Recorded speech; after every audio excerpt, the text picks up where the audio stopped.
Welcome fathers who are looking to inspire their kids and become fearless. This is the Become a Fearless Father show and I'm your host, Klaas van Oosterhout.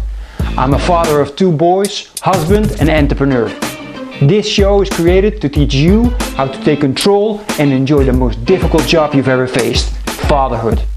I'm going to keep it real and share real life experience. A heads up, there is no magic pill. You will have to put in the hours, sweat and tears to achieve victory. Are you ready to improve your health, wealth, relationships, knowledge and become the hero your family needs you to be? I know you are. So get your pen and paper ready and let's become fearless fathers together. Welcome everybody to yet another episode of Become a Fearless Father live interview show. And man, I am really blessed so far with everybody's come on and everybody being excited and ready to go. And this time I got Brandon from Fatherhood for the rest of us. When we already talked about this last year, I was looking forward to it. Couldn't get a chance, and all of a sudden I found your invite. Let's go, and I'm just excited. So Brandon, thanks man for coming on. Let's start off with you sharing with us who you are, and we'll take it from there. Yeah, sure. I mean, my name is Brandon Handley. I run a podcast called Fatherhood for the Rest of Us that's been going for a couple years now. Father of 2 boys, Liam Handley, Vin Handley. We're currently up in New Jersey, and that's in the United States of America. For those of you listening outside and don't have a good grasp, like the rest of us Americans are terrible with geography, so I'm just assuming everybody is. You know, we're just up here kind of living the good family life. But like I said, I run the Fatherhood for the Rest of Us podcast, which focuses on, you know, fatherhood mindset, right? A lot of guys out there feel like life is over after you become a father. At least I've been exposed to quite a few people who after fatherhood, they kind of give up on life. They, they give everything to their, and it's not that they've given up on life. They give everything to their children, but they stop giving to themselves. And they stop giving to maybe their relationships, and they stop giving to maybe their careers, and it's just they kind of flatline, and they're just literally waiting for death to come take them away, right? They're like, this is my life. All I have to do right now for here on out is provide. And to me, God, that just seems like a terrible way to go, right? Like there's so much that there's still so much life in you. I mean, there's a lot of dads that it happens at even like the early ages in their 20s, or you see it in their 30s and their 40s, and people in their 40s, or at least fathers and men, they're like, oh, my life is over. I'm never gonna. I could have done this. I could have done that. I could have done whatever, or you still have like about 40 years left of your life, dude. You're halfway there, right? You've made it this far. You know a lot now. Now what do you want to do, right? And for me to be able to show that to your children, to dive back into your own life or start to live your life with purpose, meaning, and intention. I think that sends a strong message to your children, and that's what Fatherhood for the Rest of Us is about. Nice, man. I love that. Yeah, man, I start calling that zombie dads. Yeah. It makes sense, right? Like, I mean, it's a zombie nation. You're asleep. You're asleep or you're awake. Absolutely. Yep. Man, I got tons of questions. I wanted to talk about a certain book as well. And maybe I actually want to start off with that because I can't come up with a title, and maybe you can help me out. It had something to do that you read the book. It had night in the title, where you, as soon as your children hit a certain age, you make them go through a process to, see if they're ready to move up to the next step in their age, right? And right. There you go, raising a modern day night. Thank you. Right. I appreciate that. Sir. So now I know. Yeah. So tell me all about that book, man, because it was an interesting book. I think a big part of it had to do with just the fact that we as current day fathers, there's very little transition from different stages of from childhood, even from like a toddler to a child to an adolescent to an adult. And that was really the gist of the book. But what he did is who's the guy here? Robert Lewis gave some examples, really, of just kind of what he had done.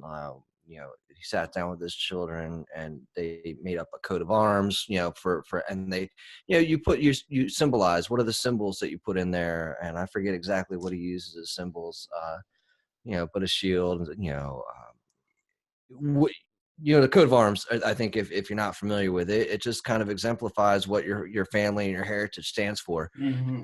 And you go through and you choose those symbols, and then, as he progresses, I think that at one point he makes like a ring, a signet ring, that he has made for adulthood or going into the next level, and just really involving the children, but making sure that they were aware that they were transitioning from one spot to another, and again, we don't have any rites of passage, right? At least we don't have any that we make distinct lines at. We don't have distinct lines to say, hey, right now, today, you're a child, but now you're, a man, or now you're an adolescent, now you're married, and now, you're going to carry the torch from this point on. And again, I didn't agree. I'm not going to say, I like those parts of that book. I didn't agree with the whole book, just in terms of it, but I like the concept and the idea. And that's not really new or foreign.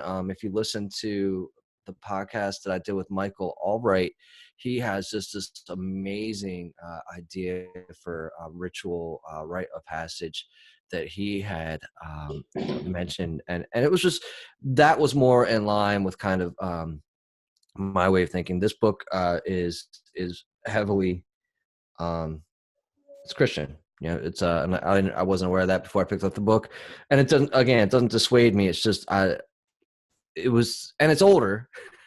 It's too to me. It's too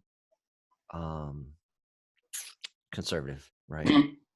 And I just it gets to the edge of a lot of things for me, but it doesn't really take you there, if that makes sense, right? Yeah, So perfect, the man. idea is there, the premise is there, but I feel like there could have been a little bit more oomph and liveliness to it. Thanks for asking. I hear. No, because I especially remembered you, and I couldn't see. That's the problem with not being English as a native speaker. And I remembered you talking in one of your Facebook posts about rites of passage, and I thought that was so interesting. And I haven't thought about that yet, how to fill that in with my boys. But I thought, hey, that's something I would love to talk to you about, it, because it looked like that's something that you're doing and that you're interested in to explore more. So I'm glad you also mentioned that name, Michael Albright. You said, right? That's right. That's awesome. Right. So I'm going to check that out as well, and I'll post the links later on when we have the recording, so people can check that out. I think that's really cool to do with our kids. I think that way you not just the rite of passage, but you also work and involved in your kids' lives and trying to think creatively of what you can do to connect even better with them. Well, I mean, it's funny that we're bringing this up. We just the boys and I, Finn, a few weeks ago, created a YouTube channel, and it was really kind of a challenge to say yes to go ahead and do it.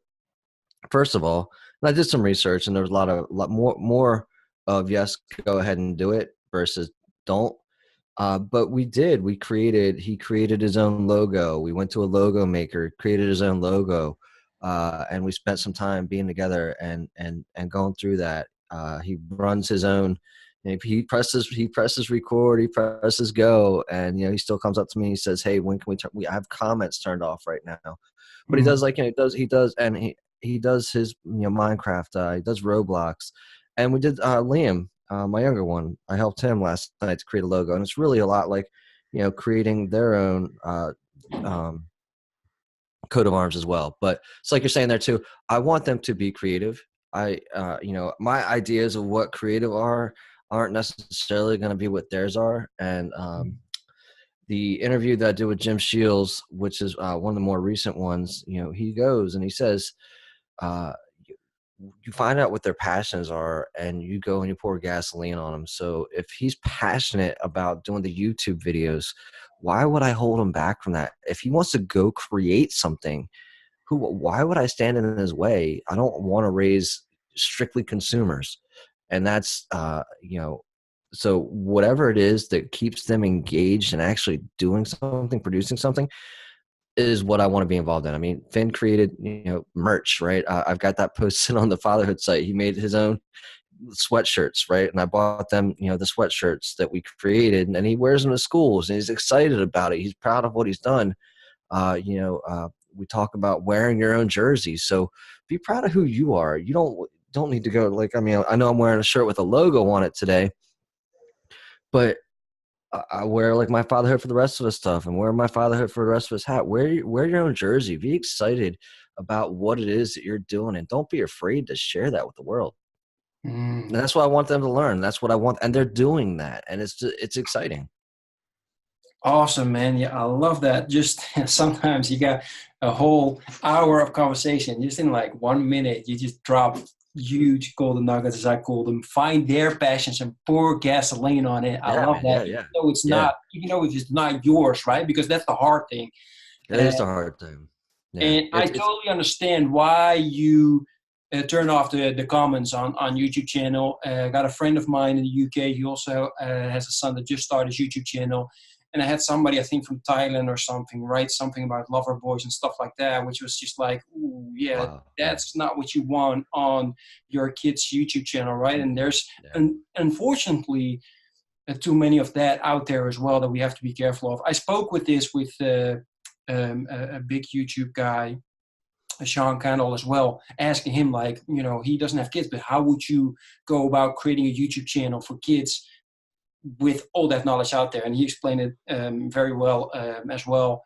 And there's tons of out there that are working on that and creating a more YouTube safe environment for kids so they can, vent their creativity in the way that they want to do it. So I'm glad to hear. So how old are your boys, just to get a reference for people like, okay, when can I start seeing if that's something that my kids can go into as well?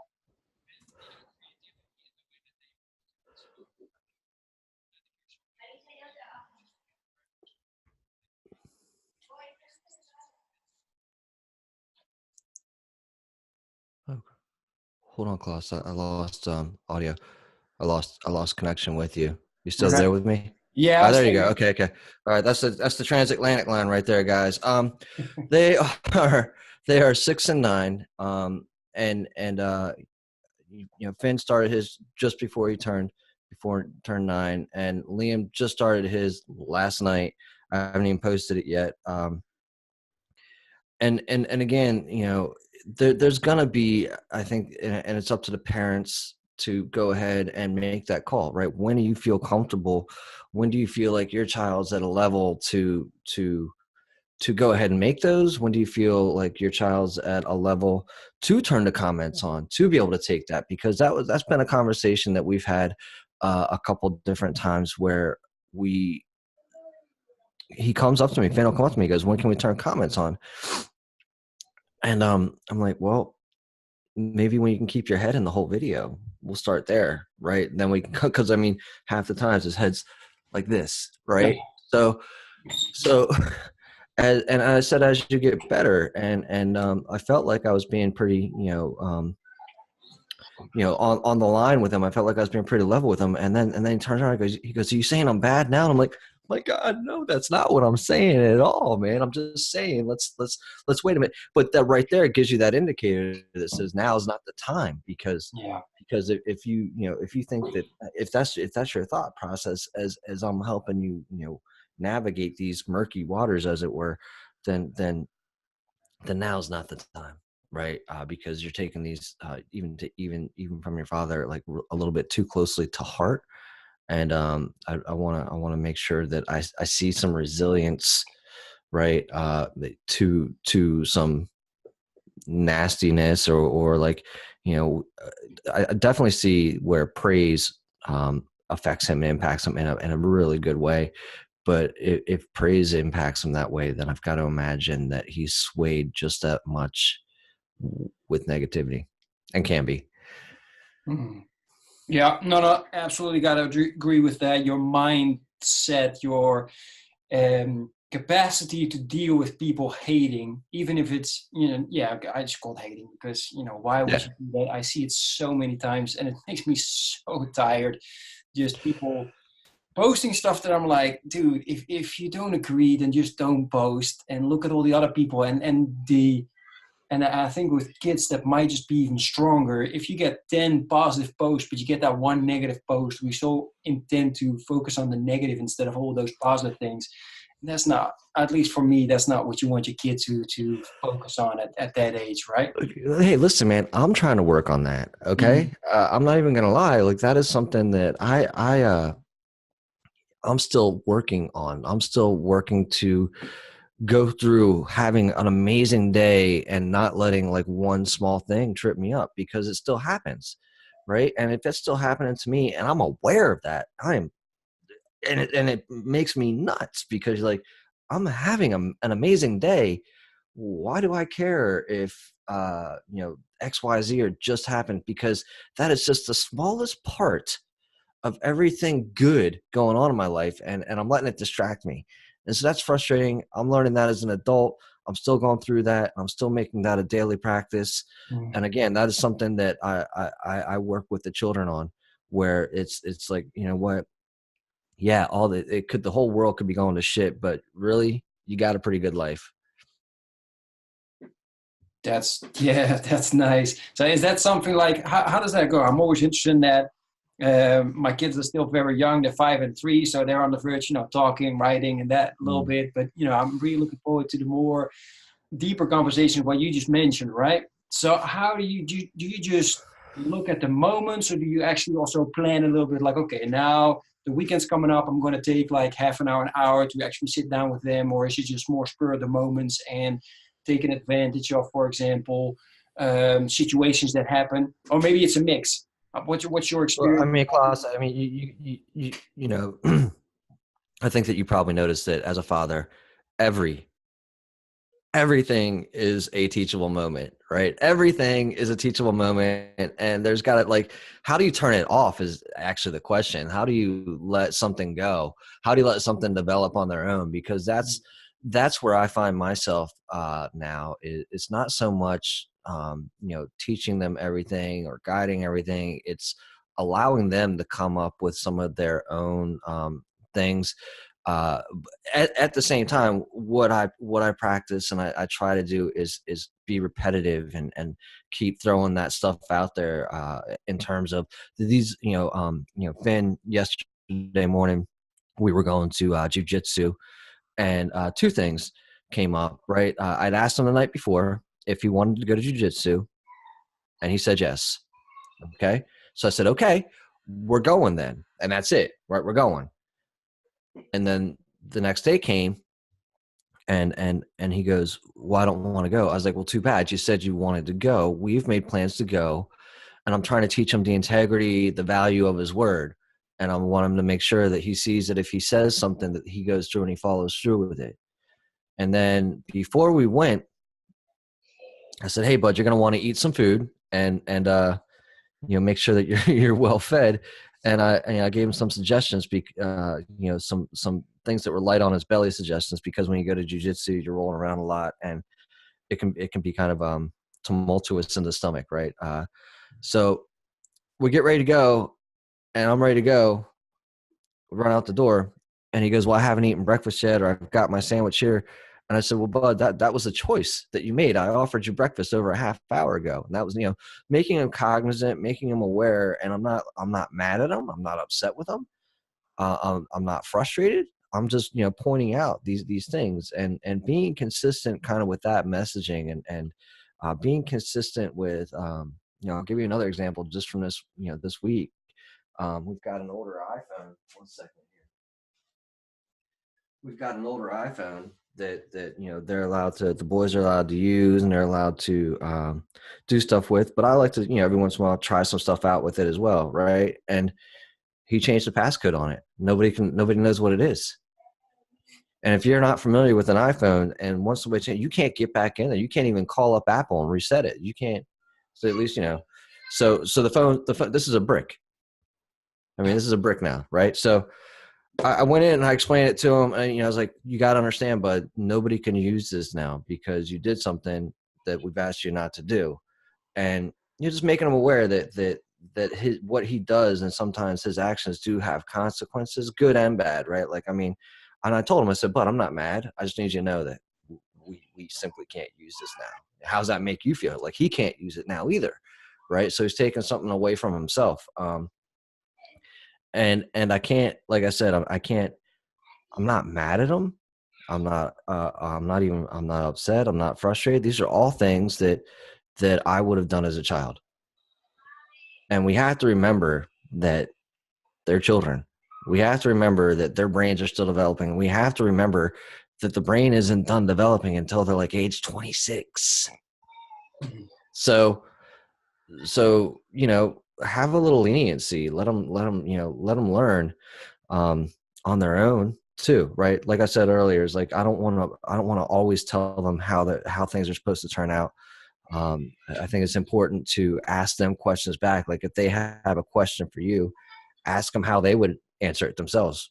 If they come up like, "Hey, how does this happen, or how does that happen?" I was like, "I don't know. Why don't you explain it to me how you think it might happen?" Right? Let them think for themselves, because our job as parents isn't to think for them. It's how to teach them how to think.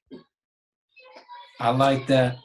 This reminded me that I forgot to tell everybody to make sure that you got your pen and paper with you. Man, that's all the excitement. Every time I get so excited to have somebody on and ready to ask all my questions that I have that I keep forgetting, please make sure that you got pen and paper, and so you can take notes like I am, because I'm learning.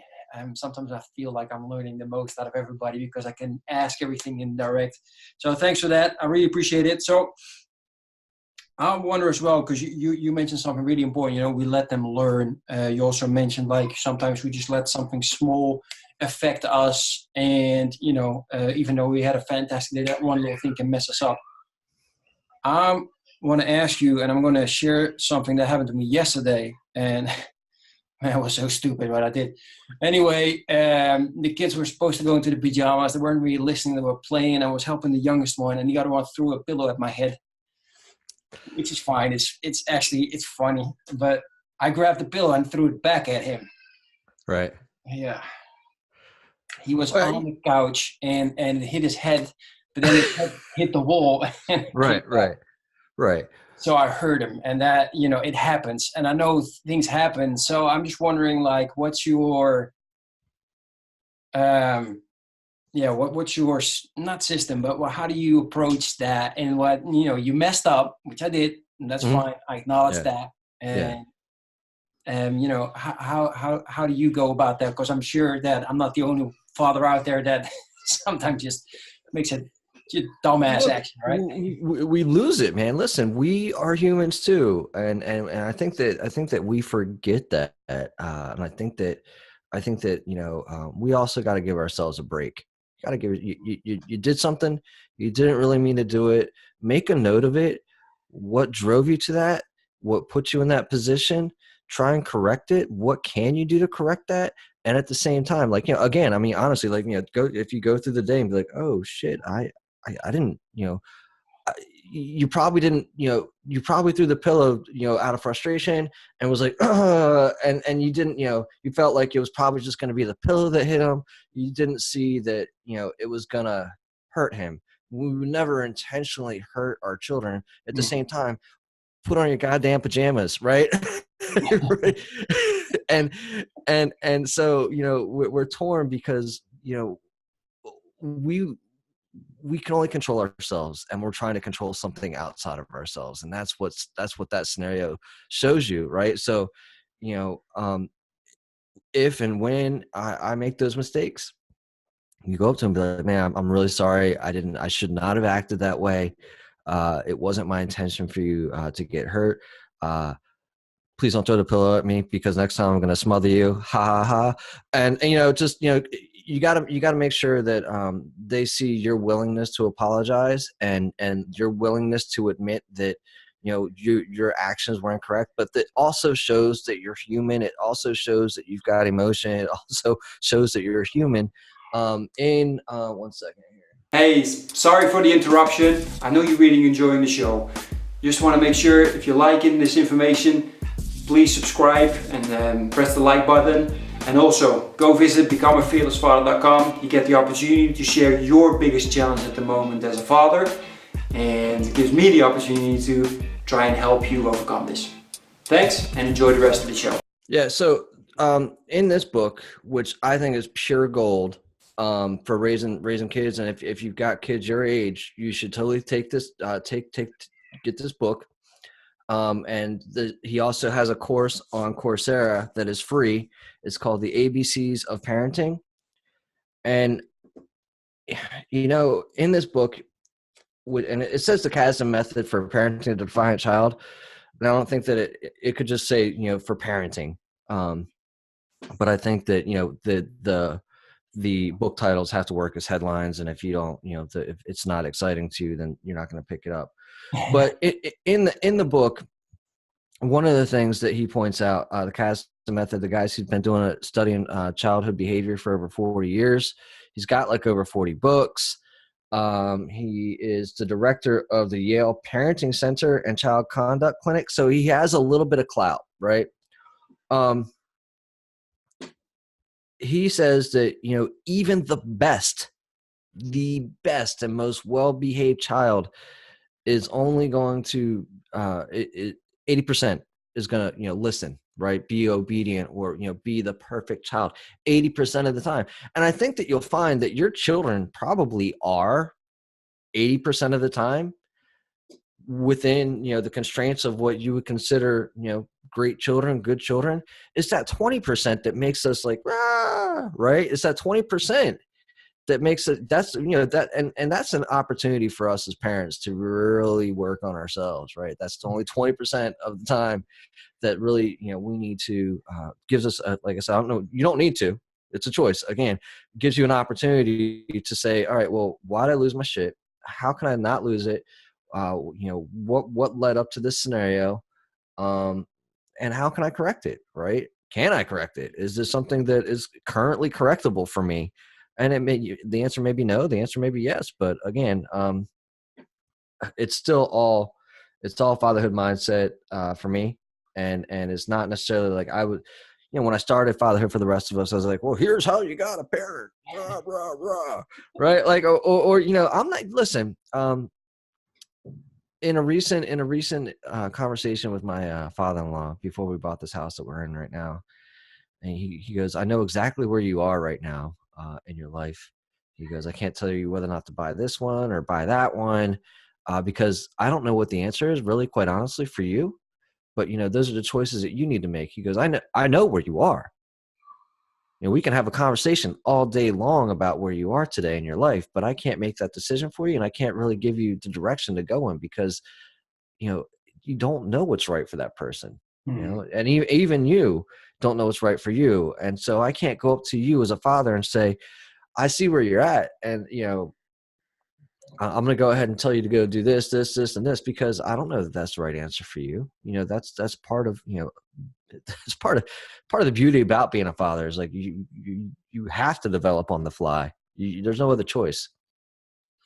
Yeah, exactly. And with lots of failures, right? As long as you mentioned something very powerful, of course, is that you have to be open for messing up and growing, and then wanting to grow. And of course, if you want to grow and make those big steps forward as a father, you're gonna mess up big time as well. I like the thing also that you mentioned, 20% that they're not gonna obey. It does always seem though that those 20% are exactly when you're in like your 10% worst moment of the Sure. day. Yeah. I mean, they again, it's a tremendous opportunity for you to self-examine and self-correct, and really you're putting yourself into a position where you can really learn and grow, right? Not necessarily even just as yourself, but how do you interact with other humans, right? These are the people that are closest to you, that you love the most, that are quite literally part you. And if you can't deal with them who are closest to you, how are you interacting with the rest of the world? Yeah, well said. Absolutely. I sometimes have the feeling though, because they're so much like you, that it's sometimes, you know, a little bit more difficult, because you see also the things that, well, if I look at myself, the things that I used to do as a child, and now you're trying so hard to make sure that your kids don't make those mistakes. However, you also mentioned really well, of course, you know, we got to let our kids learn on their own and making their own mistakes, right? Experience is the best teacher. True, absolutely. So you mentioned real quick jiu-jitsu, right? And I just wanted to, you talk a lot about, you're very passionate about it. I've seen it, or I'm assuming it because you post a lot about it. And you even got, are both your boys coming with you, or just one, or? Right. So I started them both in there. The youngest one got tussled quite aggressively once, and he just didn't want to go back after that. And I understand that, so I don't force him to. And again, this is another one of those things where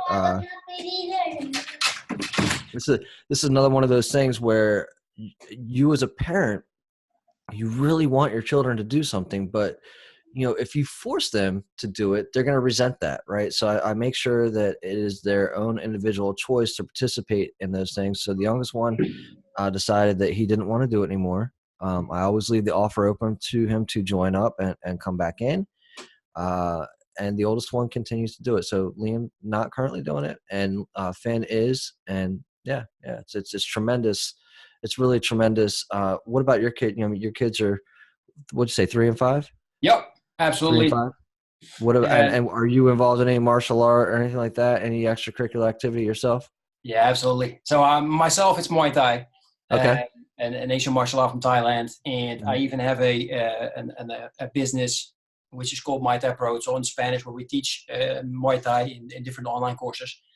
However, they're doing karate. Yeah. That's what they teach in school, was karate or judo, and I really like the teacher. So he was doing soccer first, the oldest one. Mm-hmm. However, the teacher is very old school. So this guy has been teaching kids. So he actually now has kids that he's teaching that he taught their fathers at the same school. Wow. Right? And that's amazing. And that means a lot for me. He's very disciplined. He's a little old school, right? Sure. So I like that, because discipline is very important, and they love it. And now the youngest one is doing it as well. So he's now just turned 3, and he's already doing karate. He's loving it. And the teacher is very good, because he knows that a kid at 3 is not gonna do a whole of a lot.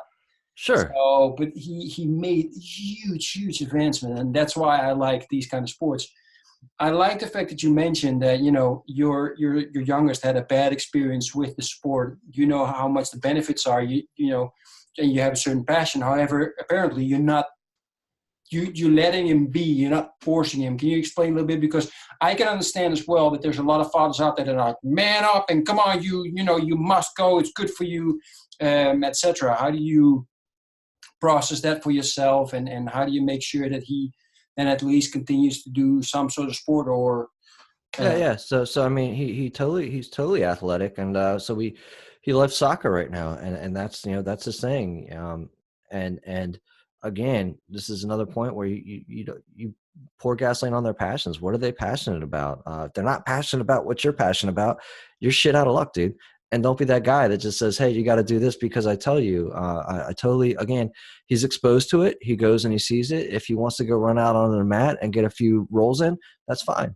And we do something similar at home where, you know, if they start wrestling or if they start doing the stuff and start acting up, I'm like, you know, take it to the mats, not here at the house, right? There's a place for that, right? But that's another thing too. Hey, there's a place for that.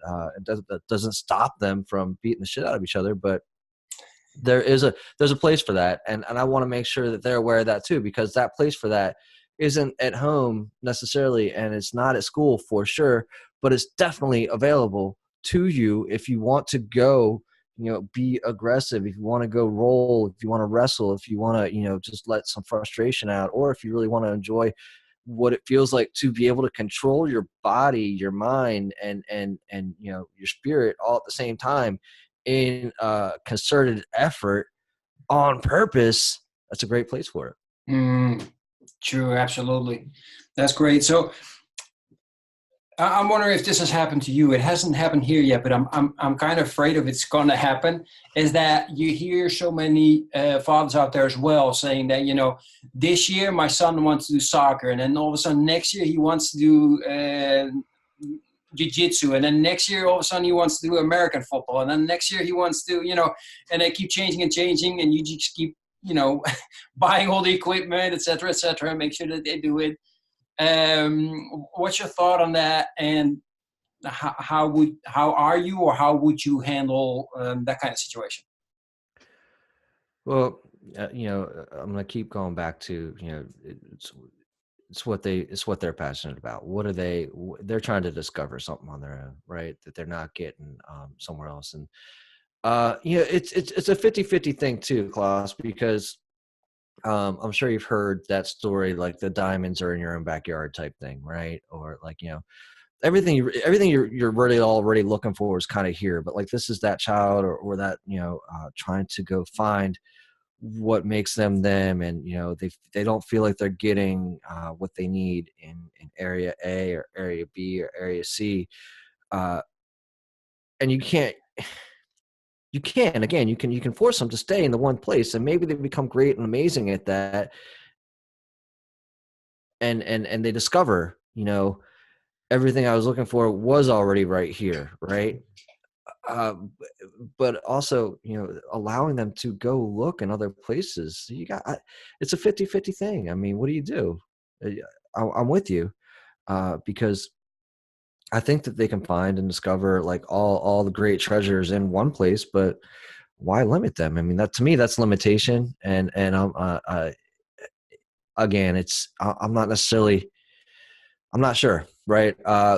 One thing that I have done with Finn is that I've said, hey, listen, you're signed up for jiu-jitsu. We're going X amount of times a week because we are signed up, because you said you wanted to go. This is your choice. And I reinforced that it is their choice. I reinforced that they made that commitment to participate. I think that I read an article once upon a time that's like, listen, if you're going to sign up for it, you have to stay for a set season, right? You can't quit. When you go and you go all in. And that's what I want to see, right? I don't want them to go in and participate. And I mean, I remember taking them to baseball or some other sports and like, being kind of half-hearted and not that excited about it. It's more frustrating for the parent, and it's also frustrating for the child. Listen, dude, there's people that come out of prison that are brilliant and happy that they went, but I'm not trying to do that to my child, right? Like, I'm not trying to force them to I'm not trying to force coal into diamonds, dude. I'm just, trying to make good humans. Exactly. Yeah, great. Thanks for that explanation. I appreciate it. So yeah, I keep referring just to the post that I saw you because it's the easiest and they're really good topics. You posted one picture where you had fruits and I think it was yogurt, and you mentioned that your son actually chose that as a breakfast. Yeah, what a bastard. Go ahead. Sorry. No, that's quite all right. No. So he did, and then like later that day, like I'm like, even in that moment, like I had a couple minutes later, like after they went, he chose that. That was Liam that chose it. The youngest chose fruits and yogurt because he had options. He had options that were crappy. Boo on me for having them available, but I mean, I was like, you have Frosted Flakes, you have, a breakfast sandwich and like something else available. Didn't even mention the fruits and the yogurt. He goes, can I have frozen fruit? And I said, I'm thinking in my brain, I'm like, all right, well, I want, that's high sugar and whatnot. Not necessarily that that's a bad thing. It's all great. But I was like, I also want you to kind of have a little bit of yogurt with that. And he goes, yeah, fruits and yogurt, please. And he's asked for it like several times since then. But that very same day, I went and I made my crepe with buffalo chicken dip on top of it. And I did that because I want to share and show that they have their own minds no matter what you do, right? And they're gonna make their own choices. They're gonna make their own requests. You can keep drilling certain aspects that you feel are very important for them to learn, and I'm certain that they are very important for them to learn. At the same time, they're gonna have their own thoughts. They're gonna do their own things, and it's just really up to us to try to teach them as best we can what we feel like they should know. And You know, I think that you as an adult at this point probably realize how much your parents tried to teach you. But when they were trying to teach you, you're like, you don't know what you're talking about, you know? And it happens to me all the time. I'll be driving up the road and I'll have some thoughts. I'm like, oh my God, that's what my mom was trying to teach me 40 years ago, right? I'm like, all right, I see what you were saying now. But I mean, it doesn't come out immediately. And this will be another point of frustration for parents, right? As a father, especially, like, I don't understand why you're not getting it. And I'll throw this other piece out there with that is that, you know, they're not going to change who they are or their thought process overnight, right? Like, we've got to let them know, we've got to be clear with what it is that we're asking them for, right? We really got to be clear what we're asking them for. If you say, go pick up your room, and you go in and their floor is clean, but all their stuff's like stacked on top of the bed or their dresser. Well, they've done what you've asked them to do, right? Now, if you go say, hey, can you go put all your toys here, all your clothes here, and can if you give them explicit instructions, then they have explicit instructions to follow. But if you give them general instructions, and what they've done falls within inside what you've asked for, you've got to realize that you need to work on your instructions. You need to work on what your expectations are of them, right? I think that again is something that comes out of the Kasdan Method book, right? That again you can find reinforced with the ABCs of Parenting, which is a free course again in Coursera. And I really, I can't stress enough, especially for someone like yourself, Klaas, who's got children that are 3 and 5. It's a great course for that because it helps you to really develop and just see, how you can guide your children on a little bit better. But you've got to be, if somebody comes up to you and says, Klaas, I need you to come to work today. And you're like, what am I going to do? And they don't tell you, and you just go to work and like, all right, well, they told me they needed this spreadsheet done, that spreadsheet done. And since I'm done with that, I'm just going to surf the internet for the rest of the day. Right. I mean, is that not work? Right.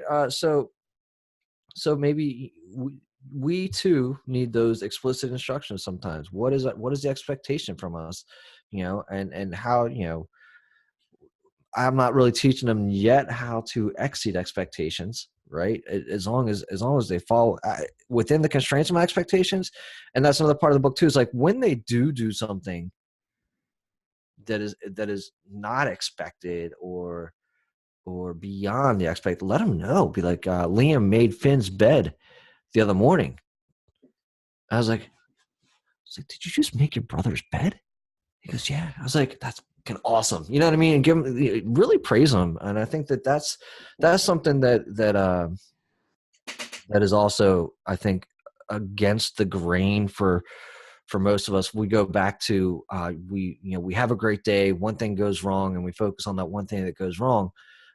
The same thing with parenting your children is that they are great 80% of the time, but we're only we're only really giving them attention and paying attention when they're not, and that's not right. So we've got to praise, we've got to let them know that when they do something good, that's when we praise them, that's what we're seeing, that's what we're catching, because that's what you'll see more of. It's just like all the other crap that we listen to in the mindset and Tony Robbins and all. What you focus on is what you get more of. Yeah, exactly. I had that pop in my head as soon as you said it. So yeah, I gotta agree with that. Absolutely. Remind me as well, because, and I'm going to jump into that in a second, because sorry for everybody that I keep going with the Facebook post, but they're inspiring and they're funny, and I like that combination. So I really try to help out, in the house. I've read the book, The 5 Love Languages, of Gary Chapman. I'm sure you've heard of it and read it as well, probably. And, and then you discover what's your love language. And for my wife, it's, acts of service. So I try to do more in the house. And then you do more in the house and it's like, yeah, but just a silly example. Why did you put the white socks with everything else? It's like, I just did laundry for you, so you don't have to do it. And then you talk about that.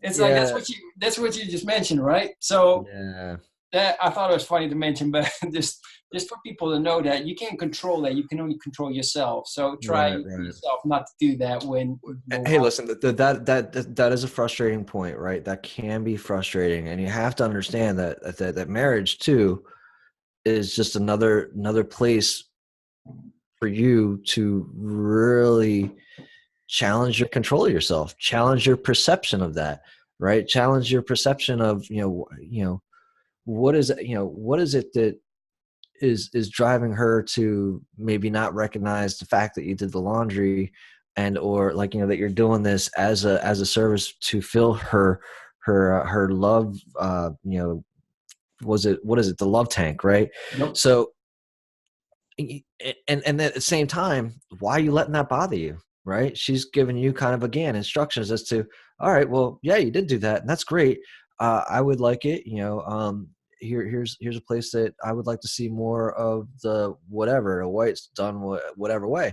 All right, so you know that now, right?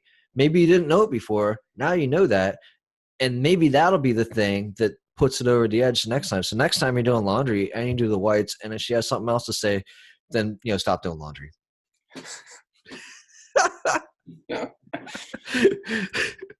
Yeah, I told her that, but I said, look, I'm sure the delivery was well received. no.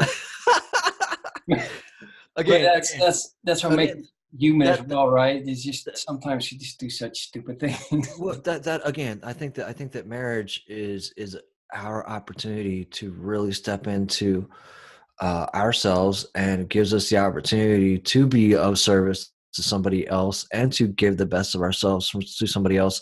And we can easily get frustrated and tripped up on that one small thing, whereas everything else is going great. Be like, what do you mean? I didn't do this well enough for you. What do you? And we take it as an insult because we're doing our best already. But really, how we can be taking it is as, all right, well, is just a loving, guiding touch, right? We have an opportunity there, is all I'm saying, Klaas. We have an opportunity to reframe how that's received. And I think that that's huge. And that to me is what marriage and maintaining that strong relationship is about. Absolutely. And that's strong what you're saying there is like, how do you perceive what she's saying, right? That I've been working on that the whole week in regards to just continuing saying in my mind, I can only control me. I cannot control everybody else. So right. I just got to retrain myself as if somebody says something to me, what does it mean for me? And if it means something negative, then I gotta come up with reframing it so it comes Absolutely. If she mentioned, for example, no, you should have done this, then I just got to reframe it as, she noticed that I did something. That's nice. Absolutely. That's brilliant. Right? Exactly. Listen, man, I mean, I love that, man. Absolutely. So tell me, because the post is about the fact like, hey, she's coming home and I've been a good husband. I did the laundry, right? And you hear so many. I think it was actually also Dr. Eric Thomas that was saying like, hey man, some friend of his was saying, I want to be like you, and he just couldn't get it because his values weren't there. And how does that work for you? Because I'm not sure, because I'm really like, my mom was really like, she still has her own last name even though they're married, so she's very, very feminist. And so I'm always here that do what they say, out of female things. How is that from where you are in your environment? Is that still like really exist? Like, you got the female got to do this, the male got to do this, etc. So there's a couple points there. The post was, and they say romance isn't dead. Meg's been gone all week, and I did the dishes, right? And it was a little tongue in cheek, and part of that is like, I know actually that, one of the first things she's going to notice is kind of how the kitchen is, right? When you come home, it's just the first place you kind of stop and hang out at when you come home from travel. Mm-hmm. And, so to see it not a mess is always, I think, a good thing. And again, when you're married and when you've been married for a while and you've got a family, different things are, romantic, as it were. Different things are kind of exciting, and that's okay too. Again, this is just kind of reframing how you live your life, and like, kind of what is a little exciting, and to have some fun with it. And I think that you see, Meg and I just kind of go back and forth online. We have fun with it, right? And that's huge because you're already working on being your best self. You're working on making your children them best selves. You're working on your relationship to be its best self. How much fun are you having? How much fun are you having? When was the last time you were sitting around and just like laughing because of like no good reason, or something lighthearted? And I think that gets lost a lot. And if you're laughing a lot with people outside of your relationship, but you're not laughing at home, I think both of you are going to pick up on that, right? Why aren't you laughing with me? Mm-hmm. Right. And I think that's important. And that's that was kind of the gist of the message there on the Facebook post. And then the second part of your question is like, uh, the feminism, right? So I was raised by my mom for the most part, and she was very, very much so, a hippie from like I was born in San Francisco, 1976, and a real child of the flower power parenting, right? So a lot of the stuff that we talk about in being your best self and love, light, and peace, and focusing on like good vibes and all that other. I was raised that way, man. So like a lot of the stuff that you see like really kind of taking this high, you see a lot of on Facebook is something that I've been aware of and at least been exposed to my entire life. And it's not until like, as I said earlier, you're going through those experiences that you're like, that's what she meant. That's what she was talking about. And in saying all that, yeah, she was a strong woman and she, all about women's rights and all that.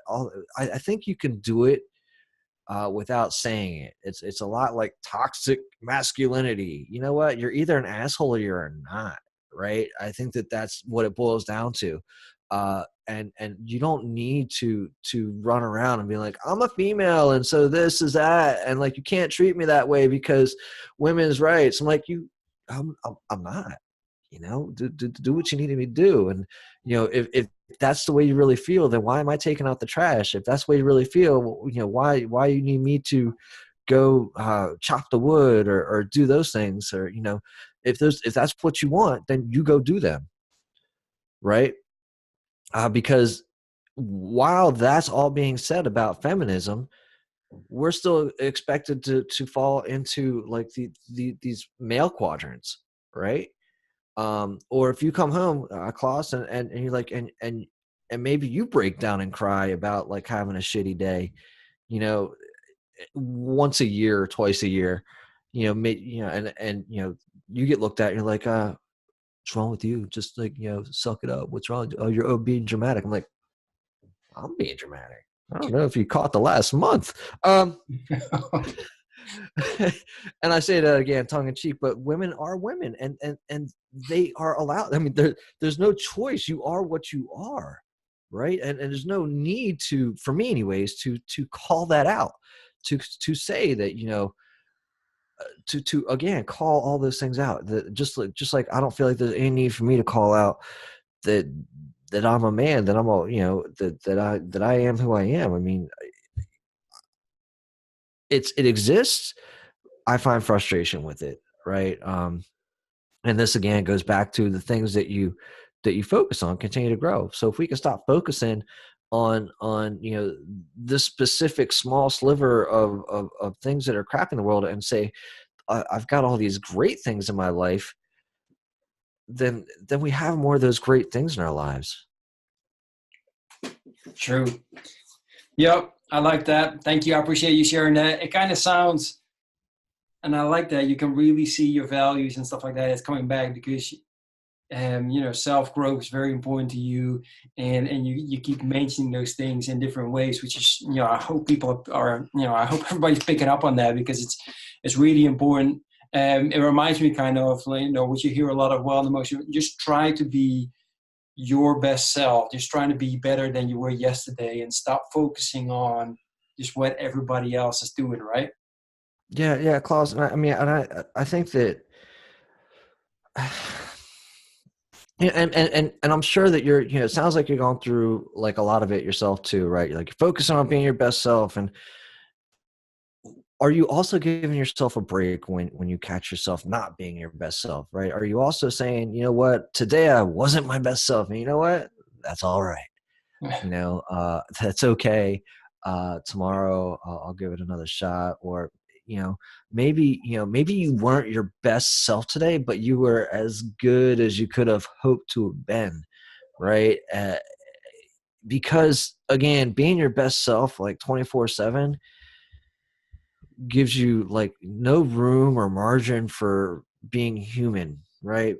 Uh, it gives you, uh, it gives you no space, or you got to give yourself some space. You don't grow a tree in an acorn. You go put it out in the right environment, right? You don't grow an acorn in your pocket, or you don't grow an oak in your pocket. You got to take that. You go put it in a space where it can thrive. You got to put it in the right environment. You know what? Maybe your right environment today isn't, folding laundry. Like I was this close to being my best self, but until she said, that. But give yourself a break. And I think that that's another like huge thing. You got to, as a father, you got to give yourself space. You got to give yourself a break. You also, you got to give yourself, are you in the Larry Hagner's group? What's Larry Hagner's group? Oh God, that the Dad's Edge. It's been a while since I've been in there. Yes. Um, I read his book when I interviewed him, and he talked about the Power Hour, and I think I was coming right up on that Power Hour, which he said he got from Tony Robbins. But the deal is, you got to give yourself like maybe an hour a day. Where it sounds like you're in the Muay Thai. It sounds like you get that time where you go and you are just doing what you need to do for you for at least an hour a day. You got to give yourself. Otherwise, you're living everybody else's life all the time, and you're never living yours. Exactly. Yeah, that's great advice. I like that power hour. I never heard of Yeah. that. Yeah. I mean, yep. Sometimes it's difficult to get that with everything going on and everything you wanted to do. It And is imperative. Yes, it currently is, and especially when you've got children that are your children's age, and especially when you're living with somebody who is all equality, and it becomes this weird like tit for tat time thing. It's like, I'm only going to do what is 100% really necessary for me. And sometimes the pendulum swings too far the one way, but you'll know that. You'll know when the pendulum is swung too far the one way, and sometimes it swings the other way to her, or it, or them, or something else. But it's a matter of, you're worth it and you need it. Right. I mean, you got to do it, and you got to figure out a way, and you got to have that conversation. It's a conversation with your spouse or your significant other, where you say, you need time away from the house. I need time away from the house. You need time to go just do whatever it is you need to do. And if you don't do that, it's not going to be good for the house. And I need to do the same thing. Right. You need to have separate lives. It's true. yeah, absolutely. I work at home. She works at her office, so we both have our own spots, at least, where we work at. And sometimes for us, it's sometimes difficult to actually find these moments like, okay, now we got to be really together, right? Mm-hmm. So that was one of the other things, like, you mentioned one of the things, and I actually like that. And I, without consciously thinking about it, I was like, oh yeah, we do that a lot. We laugh a lot together. So you were saying fun, and that actually, like, that might be one of those secrets that people don't think about, that is so very important. But I'm wondering, what are some of the other things that are important for you guys to really connect together? Some of the things that you do that could be good advice for others out there. Well, this is a struggle of mine, and I work to become better at it. And the one part is like, listening, right? And not necessarily just listening, but to not try to fix something, right? Like say Meg will be telling me a story or telling me something. I'm like, oh, why don't we just go do that? We can fix this. Here's a way to fix this. And, not necessarily doesn't want to be fixed, just wants to be heard. Right. And just wants to, you to understand that this is kind of what's going on. And, it's not even really a struggle. It's just a matter of being heard, and a matter of sharing the story, and a matter of, just spending that couple moments giving attention to that space. Right. And that's huge. goes such a long way, and most men don't understand it. Hmm. Most men don't understand that she's not looking for a fix, because we are inherently, we want to fix something. We like, that's what we've been trained to do as men. Like, well, that's broken, let's go fix it, right? Like, I mean, what else do you know, right? I don't know. Am I wrong? Is it the same way over there, Klaas? If something's broken, Oh, do you want to no, fix it? you're absolutely right. I mean, that's the first thing I do. She says something, and I said, well, why don't you go do this, this, and this? And she's like, that's not why I'm sharing this with you. So, Right, right. You're like, well, then why are we talking? Because I thought, yeah, but but that's what they're looking for, right? And again, though, that's why it's really important for them and for you to have your own set of friends, to have your own set of things that you go do, because you can't be everything for one person. That's not fair. It's not fair. It's not fair for anybody to ask that of you, because it's impossible. yeah, yeah, I like that.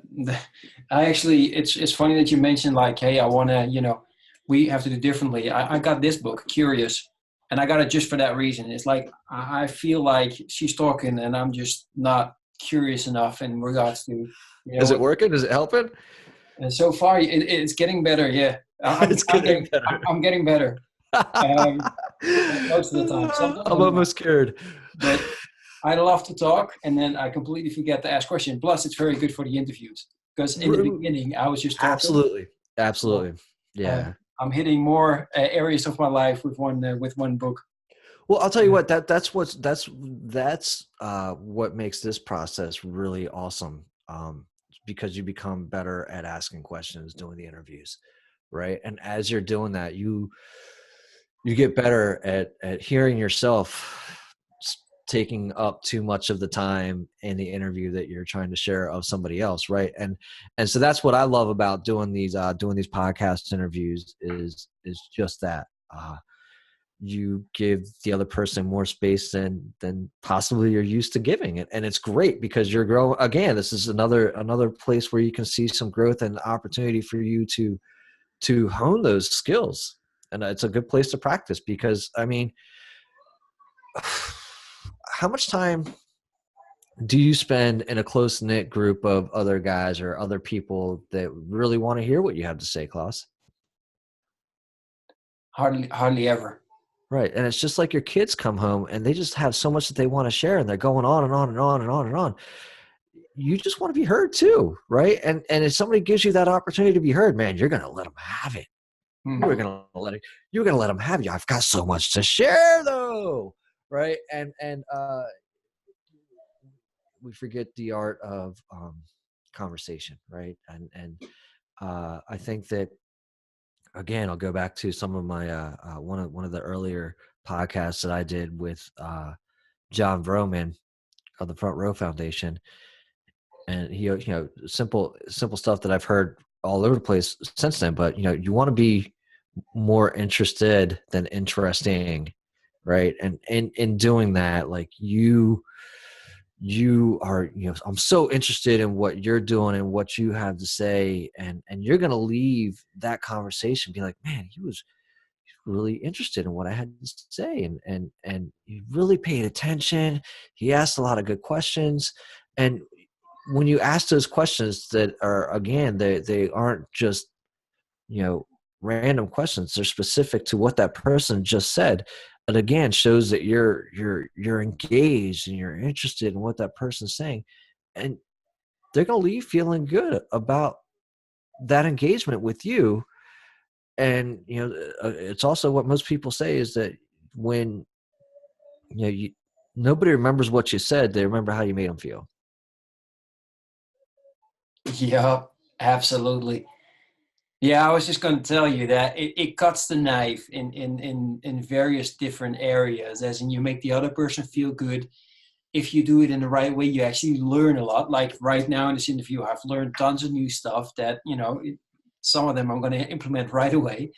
And plus, other people got to learn, and you make them feel good, which is awesome. They remember you, so you build a really good relationship, which is in the end, I feel one of the biggest things that we can do in this lifetime is just build up beautiful relationships where, you know, we all help each other grow. So perfect, man. I think this is actually a really great moment to say, hey, I think this was an hour, so I really appreciate Brandon. But I can understand. I mean, I think I still have tons of questions. So I can understand there's a lot of fathers listening right now that, and I must admit right away also to you, Brandon, I have a lot of mothers following me as well for some reason, Yeah, which I that's love. great. Oh, that's great. Yeah, absolutely. So I'm just wondering, how can they stay in touch with you if they have any questions? You know, where can they find Fatherhood for the Rest of Us, etc.? Fatherhood for the Rest of Us can be found at fatherhoodfortherestofus.com. You'll find a lot of interviews in there. You'll find a lot of, I think I've got, I mean, I haven't even tallied it up. I probably got close to about 100 fathers that I've interviewed. I've probably got a few hundred or a couple hundred just random audio blogs, man. That just kind of, that comes along. It's like you're coming along for the ride, man. I don't leave too much out. I do the BJJ report on Fatherhood for the Rest of Us, and that's just because I'm sharing my journey as I go through and experience that sport and how it's impacting my life and what I'm learning there. And each man, each individual is a lesson, right, for us, and that's a big takeaway from these interviews that I do. Like the interviews that Klaas does, they're big. Klaas is going to leave here, with some things that he was looking for. I don't know what they were, and that's how it is for me when I do Fatherhood for the Rest of Us interviews. I'm really just kind of I'm genuinely curious about how somebody else parents. I'm genuinely curious what they're up to. I'm genuinely curious about what it is I can learn from somebody else, and what can we together, what can Klaas and I from this conversation share with the rest of the world. I mean, you got to be excited that this is such an amplification that it's currently live right now on Facebook. He's going to put it over on YouTube. He's going to share it on a podcast. There's billions of people that have access to this moment that you get to share. And that's, you'll find it over at fatherhoodfortherestofus.com. And you can, and there's, the Fatherhood for the Rest of Us group, which, every once in a while it's not overly active. And I don't really intend it to be. It's a diverse group of men that if you've got something that you want to share it there. If you've got something that you're going through, you can share it there. We talk a lot about the human condition. But there's also the fatherhood condition. You can't really go share your fatherhood stories with somebody who's not a dad because they don't care. They've never been through it. They have no idea what the experience is like. You got somebody's like, oh, I've got a couple nieces and nephews. And we're like, next. I mean, it's not the same. And so, and likewise, in that same vein, I pride the group on focusing and accentuating the positive, on encouraging them to share. And every once in a while, beat their own chest, because I don't think that we've been given the liberty to do that in a lot of different spaces. I want you to come in there and be like, I had a kick-ass day. Here's why I'm amazing. I don't care if you call it fake book. I don't care what you call it. If somebody wants to share something that's great in their lives, go ahead and do it. I encourage that, because you're not getting encouraged to do that enough. Exactly. Great, man. Let's finish this on that positive note. I'd like to thank everybody for taking the time to watch this with us. I truly hope that you enjoyed it and learned from it. And most of all, and I keep repeating myself every single time, take action. It's nice to sit here for an hour and listen to us and listen to the great advices that Brandon you shared. However, if you don't do anything with it, then I actually wanted to ask, what's the whole point, right? So, Brandon, thank you so much for being on, taking the time to be a guest on this show and sharing all your knowledge and insights with us. Yeah, well, Klaas, one thing before we drop off, man. One of the things that I think is exciting about what you're doing is that, and you made a post. I think you wanted to have an impact on 1 million fathers. Is that right? Yep. Right now, how close are you to that goal? How's that coming along for you? And I want to say one thing too, is that was an illuminating moment for me, because you've always got a lot of people that say, if I can only impact like one person or two people. You set a huge goal, It's totally attainable, and you're going to be able to get there. But I want others to kind of take a look at you and say, 1 million people, that's not even that. That's like a dip in the bucket. And it seems so huge, but you set a huge goal. It is still big, but I love that you have thought big. And I think that that's inspiring for us other fathers out there. And I love what you're doing, brother. And I just wanted to make sure that you heard that, right? And it's true. So, continue to do what you're doing. You are inspiring so many fathers out there. And so where are you? Do you have any kind of count how far along you are on that million? So that's a great question. It's going step by step. Facebook has over 10,000 followers. However, I always say to people that doesn't mean anything. So to be honest, I think there's like 5 to 10 fathers that are really, really engaged in sharing and giving me shout outs. One actually gave me a huge shout out on ClickFunnels official Facebook page with a couple of big names out there that saw that and responded to that. So that's awesome, and that's where it starts growing. So that's what I want. So otherwise, building, as they say, building my list and stuff like that. We're going to 100. So I'm very excited about that. I just got my goal of 1 million. I keep going for it. I got plenty of time. Absolutely. And I take it one day at a time. Just, it is. I mean, my goal is 1 million, but in the end, I with every single conversation I'm trying to have, I'm trying to influence that one person, right? I mean, in the end, that's what you do. And I just keep telling people as well about the ripple effect, right? Absolutely. You want to be that stone and then you just ripple out. So if I actually affect 1,000 fathers, but they then in their turn affect so many that we reach the million, perfect. But me personally, I'm going for just me as a father, reaching out to 1 million and changing them to become fearless and picking it up. And thanks to guys like you coming on these interviews, sharing your knowledge, I'm 100% sure that I'm going to reach my goal because it's engaging and it just, there's people connecting now that are responding and just saying like, wow, this has been so helpful. And yeah, that just keeps you going, even if it's one person then, although you would love to have it like thousands. No, absolutely. That one person that comes up to you and says that you've had an impact, or that one person can fuel you for so long. Mm-hmm. And so even just that, even if it is just one person, and I say just one, anybody who comes up and lets you know that you're having an impact, I mean, it's so much fuel to what it is that you're doing. So keep it up again, Klaas. You're doing a great job, man. Thanks, man. I appreciate it. And we'll end also by saying that, everybody that's watching, it is so important to support each other as fathers. So, of course, press likes and subscribes on all the stuff that I'm doing, but do the same for Brandon, do the same for Larry. I mean, in the end, we're all focusing on fathers and people are like, but then, aren't you in competition? I'm like, no, it's not like that. It's so much abundance. We actually love what we're doing and we're supporting each other, writing comments, sharing. That's what it's all about. That's the way, in my opinion, we're going to grow to